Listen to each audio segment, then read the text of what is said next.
So frequency shifter is a really weird and wacky device, but believe it or not, you can actually use it in some really musical ways. So today I'm going to be diving into a few ways in which we can use this thing.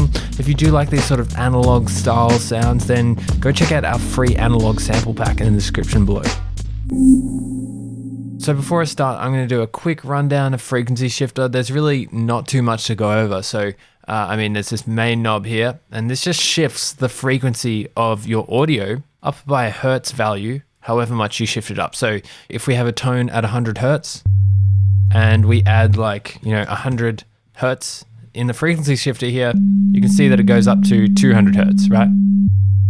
But this is different to normal pitch shifting or transposing because it's actually shifting the frequency in a non-musical way. It's non-linear to the actual harmonics that it has in the sound. So I'm just going to double click this so you can see more easily. And if I hit 2 notes now, if I was to put 100 in, it sounds all right there. 200 is starting to sound a little bit discordant. But as I go up, it sounds really off because it's pitching it in a way that it's not maintaining the relationship between the harmonics. So the actual sound is broken from the inside. It pitches it in a really weird and wacky way. So because of this, if you're wanting to pitch something just normally, then definitely don't use frequency shifter. Just go into the sample itself and just use a pitching device or a transpose function. And this will pitch it musically, but frequency shifter is going to shift things around in some non-musical ways. That's pretty much the general gist of what you need to know in order to use this thing. So we have this frequency coarse knob here. We also have a fine control. We can click this button and turn it on to spread, and that's just going to make slight differences between the left and the right channels. And then we have an LFO over here. So those are all the real main things that you need to know. Let's get on to some examples. One of my main ways of using this thing is just as an experimental device, just on any sound, any audio, any MIDI, just throwing it on there and experimenting around with the frequency knob. So check out how I've used it in this track here.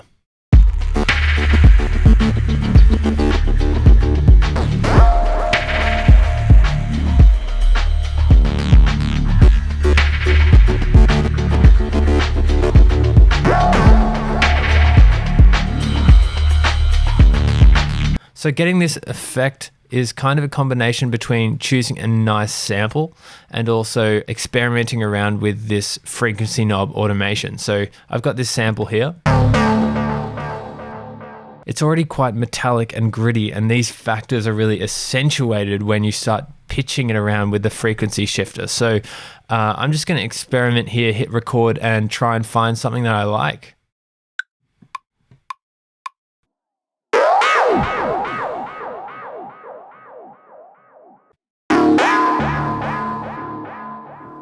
It's also worth going into the actual automation itself and just playing around as well. So, I could choose this section and bring it up, and then choose this section, maybe even delete it, make a node here, edit the value and go to 0 or something like this, and just see how this goes.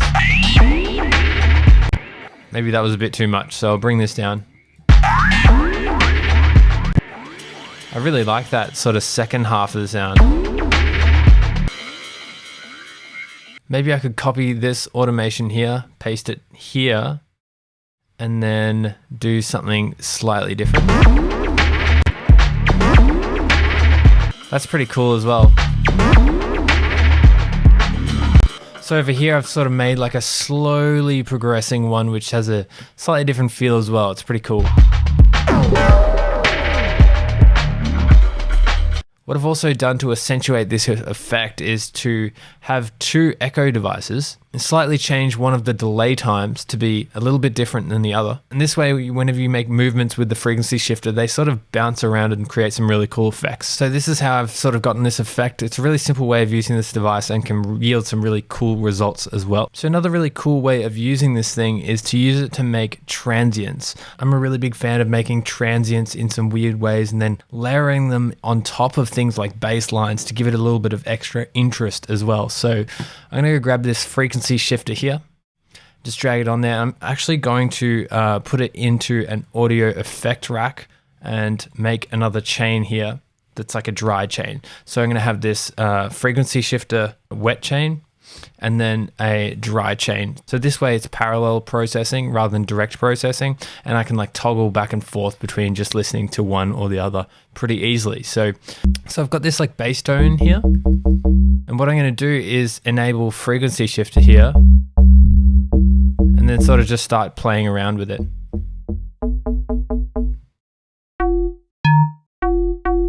So it's pretty hard to just layer it straight on top of there,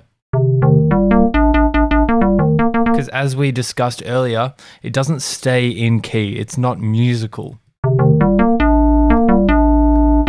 So what I'm going to do is actually use this to just make a transient, and then I'm going to bounce out the transient into audio. So let's just try and find a sound that we like.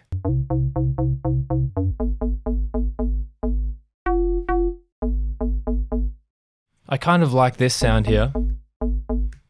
So I've just got an audio track here. I'm going to get the input from the bass and then put both of these in, and I can just hit record here. So I can hit record.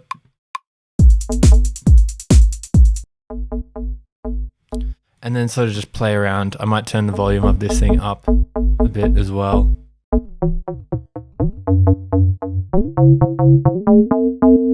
So after a little bit of experimenting, I made this little tone here. Right, I'm just going to choose one of these, maybe this one. And what I'm going to do is just shorten it just to get the start, right at the start.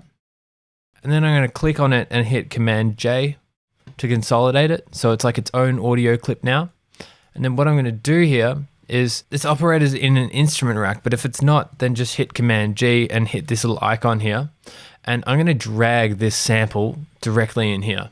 And what this is going to do is it's just going to layer on top of this operator bass patch that we have here, but it's going to allow me to use it like musically. So it's going to pitch up and down musically as a sample rather than just frequency shifter, which is just a little bit too crazy. So we're like harnessing the power of frequency shifter a bit. And so I want to layer it with this bass tone, but we actually have a problem here because this note is the same as this one. And I actually want to pitch it down 2 octaves so that they actually layer on top of each other, because currently that one's a little bit too low. So what I'm going to do here is actually right click this and turn this into a sampler device. And this root note here, instead of C3, I'm going to take it down to C1. Now that way I can pitch it down 2 octaves, and then this will layer with this one nicely.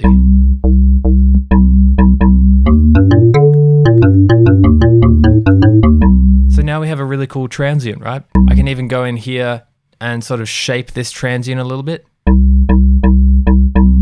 If I want a bit more or a bit less. I can add some processing as well, so maybe if I want to take some high end out. I've also got a drum beat here as well, so let's hit play and put some notes in.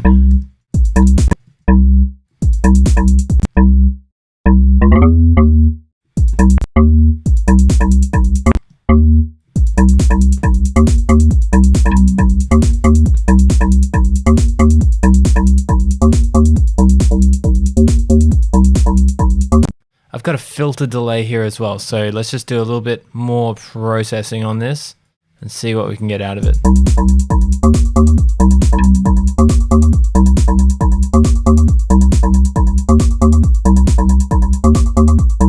That's a really cool effect.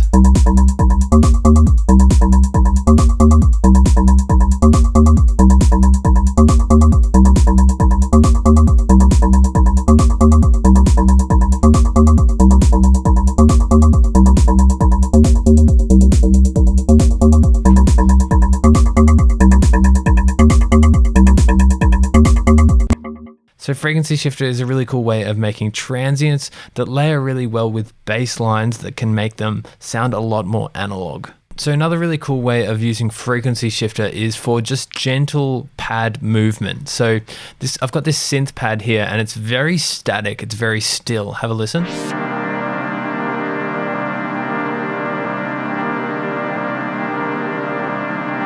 it's really not moving much at all. And because it's so static, it's quite boring. Frequency shifter is really good for things like this as well. So I'm going to double click it here. So what I'm going to do first of all is just bring down the dry wet here. And then I'm just going to change this frequency amount, just a really small amount. So maybe like something like, let's try 3 Hertz and see how that goes. You see that when you blend the dry and the wet signal together, it creates this sort of phasing and pumping effect. And you can get some really, really cool results by using this. So maybe I can experiment around with like 4. It's a bit quicker, so maybe 2. And then you can use this fine control here as well. I'm going to put it onto wide mode as well.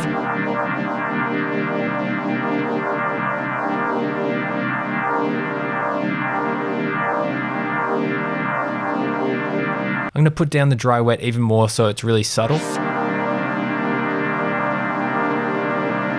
And I'm actually going to get another frequency shifter here, and we're going to use the LFO this time. So I'm just going to turn this one off. And this time I'm going to sync it to the tempo and actually increase the rate to the maximum, which is 8 bars, just so it's really slowly moving. And I'm just going to move this amount up just a little bit. So something like this. And you can hear this is already having effect. Oh, I need to drop the dry wet here.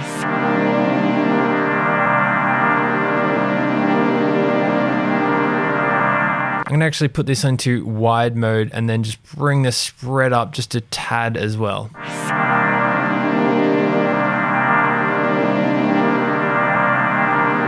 I think that's a really cool effect. It's just really slowly phasing around the head.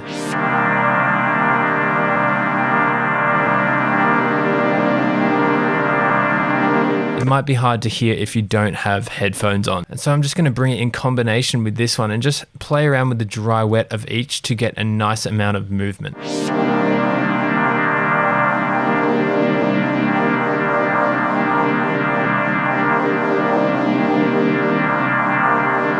So this has really made this pad so much more interesting than it was before. I'm going to show you the before and after so you can have a listen yourself.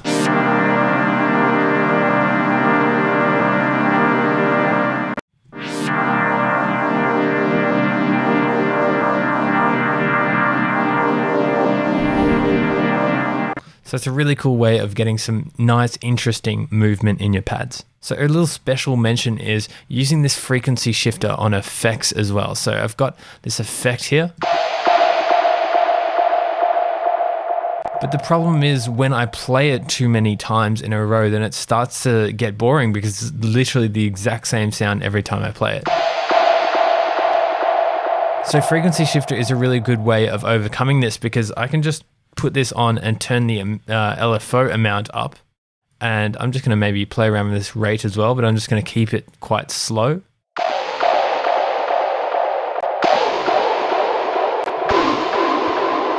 And with this LFO amount up, it just makes it so each time it plays, it's a little bit different, gives us a little bit of a different feel each time, and just makes this effect a little bit more interesting. So have a listen.